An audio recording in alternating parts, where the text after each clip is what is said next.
Lady super star Nayanthara భారతదేశంలోనే అగ్ర కథానాయకులలో ఒకరని చెప్పుకోవచ్చు. తెలుగు, తమిళ, మలయాళం అన్ని భాషలలో ఓ వెలుగు వెలిగిన ఈమె ఇక తాజాగా జవాన్ సినిమాతోని షారూక్ ఖాన్ పక్కన నటించి బాలీవుడ్లో అడుగుపెట్టింది. ఇక ఇప్పుడు ఆమె కెరియర్లో మస్తుగా ఛాలెంజింగ్ పాత్రలు చేసినా కానీ ఒక చెత్త ఎంపిక గురించి ఆమె ప్రస్తావించింది ఒక ఇంటర్వ్యూలో.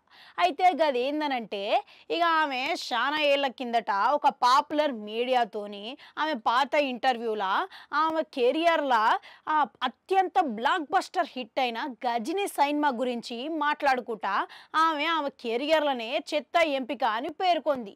ఎందుకనంటే ఇక ఆమె కెరియర్లో ఇప్పటి వరకు చేసిన సినిమాల జాబితాలల్లా గజినీ సినిమా చాలా చెత్త ఎంపిక. ఇక గది చేసినందుకు గాను నేను ఆ సినిమా మాత్రమే చేసినందుకు గాను చాలా చింతిస్తున్నా అని చెప్పుకొచ్చింది. ఇక నా కెరియర్లోనే ఇది చాలా చెత్త ఎంపిక అని పేర్కొంది. ఎందుకనంటే ఈ సినిమాలో నా పాత్రకు చెప్పినట్టు వాళ్ళు షూటింగ్ చేయలేదు, ఇక నన్ను అసభ్యకరంగా ఫోటోలు తీసిర్రు అని ఈమె చెప్పుకుంటూ వచ్చింది. ఇక అది అప్పట్లో పట్టించుకోలేదు కానీ లర్నింగ్ ప్రాసెస్ లెక్క భావించి ఊకున్నా అని అన్నది. ఇక గజినీ సినిమాల సూర్య, అసిన్ ప్రధాన పాత్రల్లో పోషించగా ఈమెనేమో సహాయ పాత్రలో పోషించింది. ఇక నటనకి మంచి ఆస్కారం ఉన్న పాత్రల్లో అసిన్ అద్భుతంగా నటించింది. ఇక గీవనేమో మంచిగా గ్లామర్ డోస్తో వెచ్చుకొని గ్లామర్ డాల్ లెక్క కొంతవరకు ఆడియన్స్ని కూడా కవ్వించింది.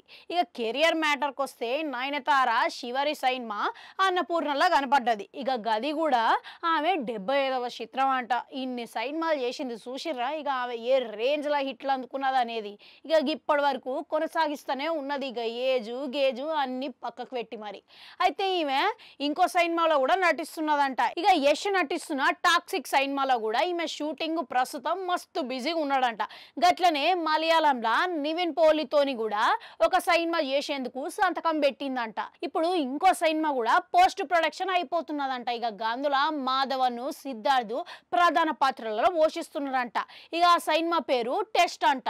ఇక ఈ సినిమాలో కూడా ఆమె మస్తుగా బిజీగా ఉన్నది. గిట్లా వరుస అవకాశాలతోని ఆమె మస్తుగా బిజీగా చేసుకుంటూ పోతున్నది. మళ్ళీ ఇంతకీ ఆమె కెరియర్లో గజినీ సినిమా ఆమెకు ప్లస్ అయిందంటారా, లేకుంటే ఆమె చెప్పినట్లు అది కాస్త చెత్త ఎంపిక అయిందంటారా? మీకేమనిపిస్తున్నది అనేది కామెంట్ సెక్షన్లో కామెంట్ పెట్టుర్రి. అట్లా నొక్క గంట అది కూడా నొక్కరి మళ్ళీ వస్తా.